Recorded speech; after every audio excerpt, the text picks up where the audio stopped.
Pets Go, the game that pretty much nobody likes at this point, and barely anyone plays it too.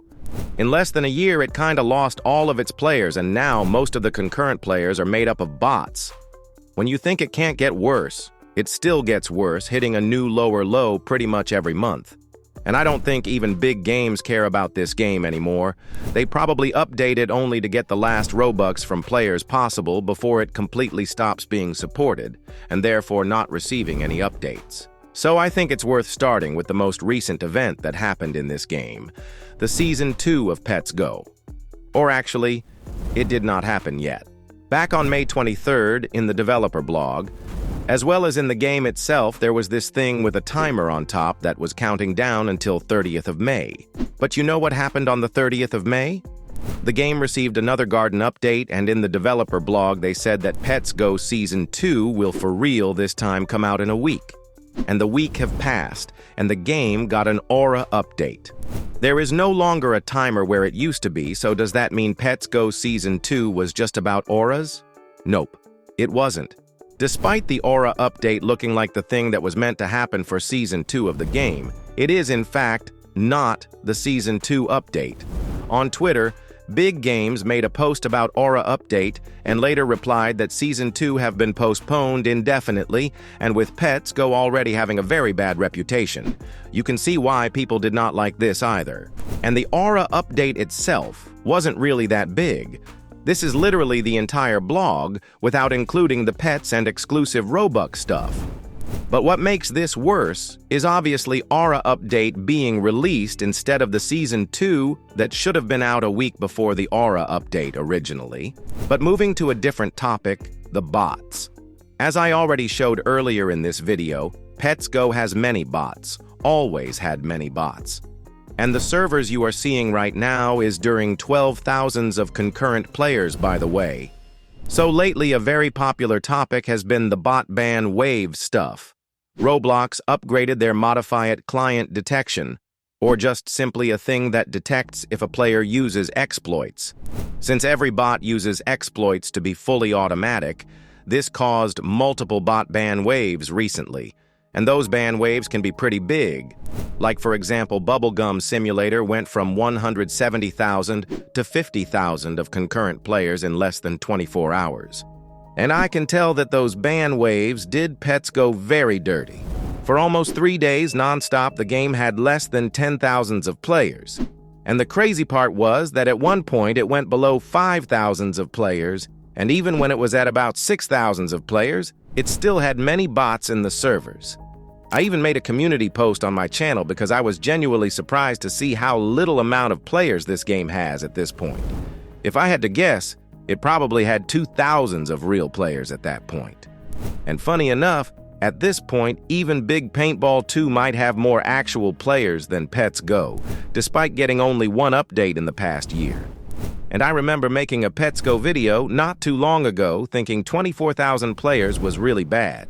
Well, now the update's peak player count was just above 30,000 and very quickly dropped to less than 15,000. Mind you, just a month ago 30,000 was kind of the average player count. That's how bad it is now. Anyway, since the player count have dropped by like a ton in just the past 3 months, that means people really do not like this game, right? Well, I can tell that there are many reasons to not like this game. The most obvious reason is pay to win. Different Robux products in general isn't a bad thing in my opinion, but what really matters is how you implement them. And let me tell you, Pets Go did it in a pretty bad way. Big games overall are known for making their games pay to win, or mostly the pet games like Pet Simulator and, of course, Pets Go. But as I said, it's very important on how you implement that pay to win to your game, so let me explain this. There is an item in Pets Go called God Potion, which when it was added was only obtainable with Robux, or to be more specific, by buying Forever Pack with a chance of getting it there. And what Big Games did with it? They silently nerfed it multiple times in the upcoming months, and that is one of the reasons people do not like Big Games. Overall, silently nerfing different items in games isn't something anyone would be happy about, but in this case, we're talking about an item that is primarily obtained by spending Robux. Preston even made a tweet over a year ago saying he does not do any silent nerfs because people were accusing him of doing them. Well, I can tell not much have changed since then. And later, the God Potions, after getting nerfed multiple times, were kind of replaced with huge eggs which guaranteed huge pets. And now you even have Titanic eggs with guaranteed Titanic pets. It's so bad that even Pet Simulator that had Titanic pets since Pet Simulator X does not have Titanic eggs or anything, but this game does. And that Titanic egg literally has a 0.1% chance for a specific Titanic too, as if the egg itself wasn't enough. This game literally adds multiple Titanic pets per update, like this mining one which had 4 Titanic's pets in a single update despite the game being way less than a year old. I mean, there is a theory they are just speed-running their way to add gargantuan pets before the game completely dies. I also have to mention Game Passes, because there is quite a bit of them. Starting with Double Dice Game Pass, because once you buy it, you get the Triple Dice Game Pass. Both were added on the second update. But when third update came out, they decided to add a Pentadice Game Pass. And when everyone thought Pentadice would be last one, 6 updates later they added Dozen Dice Game Pass.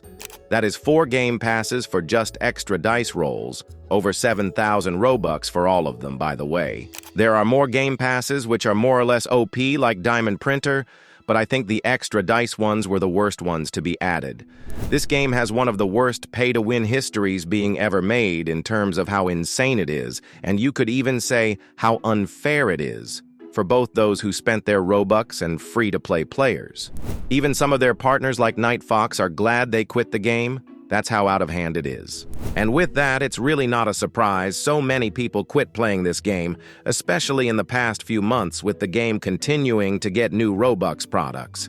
But I also think big games themselves do not care about this game anymore. Just simply look at the latest developer blogs for Pets Go and Pet Simulator 99. You can see how much less content is being added per update in Pets Go compared to Pet Simulator. And even on X or Twitter, they almost never post anything related to Pets Go outside of updates. I'm serious. In the past month, the only thing related to Pets Go was this post about auras. Every other leaked type of post is related to Pet Simulator 99 only. It's really noticeable how much less time big games have been spending on Pets Go now. And I mean, most of the community wants them to stop updating Pets Go and only focus on Pet Simulator 99 too. I doubt this game will really make it till 1 year anniversary at this point. I mean, seeing how it goes below 10,000s of concurrent players now, and with the latest update not being able to maintain 20,000s of players for more than an hour, I can see this game being discontinued by big games. It barely has any real players anymore, and bots do not generate any money at all, because they do not buy Robux nor do they have premium on their accounts. They just exploit in this game to later cross-trade their pets and items, just like in other games. And again, big games seem to care less and less about this game too, which could mean one thing. They want to slowly make updates smaller to then stop updating the game completely. I mean, a few thousands of players is still a lot in general, but for big games that is like nothing, especially with the game having 10 times the player count just a few months ago. On the other side, you got Pet Simulator 99, which despite being almost a year older than Pets Go, still easily keeps tens of thousands of concurrent players. Pets Go is definitely not feeling good with how little players still play it, and I doubt it'll really survive for much longer. Anyway, make sure to like and subscribe if you enjoyed this video. I would really appreciate that. You can watch one of these videos while waiting for a new one. They are good too. Join my Discord server. You can chat with me and other members. The link is in description, and I will see you soon.